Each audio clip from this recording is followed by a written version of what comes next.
5 परिस्थितियां जहां मनुष्य को चुप रहना चाहिए। नंबर 1, जब कोई भावनाओं को शब्दों से ना समझ सके। जब तुम्हें लगता है कि कोई व्यक्ति तुम्हारी भावनाओं को तुम्हारे शब्दों से नहीं समझ पा रहा है, ऐसी परिस्थिति में इंसान को चुप रहना ही बेहतर है। अक्सर हम लोगों को अपने दुख व अपनी परेशानियां बताना शुरू कर देते हैं, जबकि हमारे आसपास रहने वाले ज्यादातर लोगों को इससे कोई मतलब नहीं होता है। हर इंसान को केवल खुद से ही मतलब होता है। 1 या 2 बार कोई इंसान तुम्हारी दुख व तकलीफों को सुनेगा, लेकिन उसके बाद वह तुमसे दूर भागना शुरू कर देगा, क्योंकि कोई भी व्यक्ति दुखी व असहाय इंसान के साथ रहना पसंद नहीं करता है। इसलिए अपने कुछ करीबी खास मित्र व परिवार के सदस्यों को छोड़कर किसी ऐसे इंसान को अपनी परेशानियां न बताएं जो तुम्हारी बातों को समझने की बजाय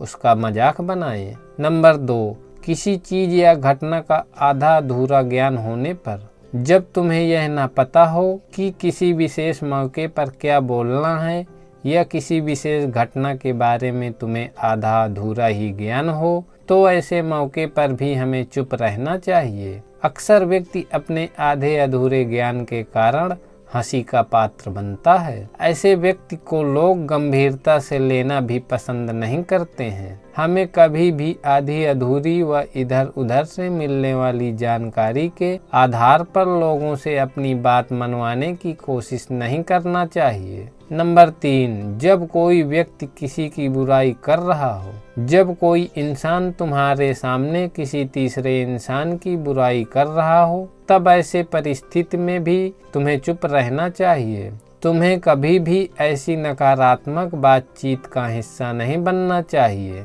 क्योंकि आज जो इंसान तुम्हारे सामने किसी तीसरे इंसान की बुराई कर रहा है, वही कल किसी और के सामने तुम्हारी भी बुराई करेगा। इसलिए जब भी कभी कोई किसी तीसरे इंसान की बुराई करे या उसके बुरे समय का मजाक उड़ाए, तो तुम्हें सिर्फ उसकी बातों को सुनना है। उस पर किसी भी प्रकार की अपनी राय या प्रतिक्रिया नहीं देना चाहिए। नंबर 4, जब कोई तुम पर क्रोध या घृणा करे। जब कोई तुम्हारे ऊपर गुस्सा या घृणा से चिल्लाए, तुम्हारा अपमान करने की कोशिश करे, ऐसी परिस्थिति में तुम चुप रहकर सामने वाले के गुस्से और घृणा को कम कर सकते हो। साथ ही तुम इस स्थिति को और अधिक खराब होने से भी बचा सकते हो। गुस्सा कम होने पर जब व्यक्ति को अपनी गलती का एहसास होगा, तब आपके चुप रहने के कारण ही वह हो सकता है आपसे माफ़ी मांगने का प्रयास करे। हर परिस्थिति में भी हमें चुप रहना चाहिए।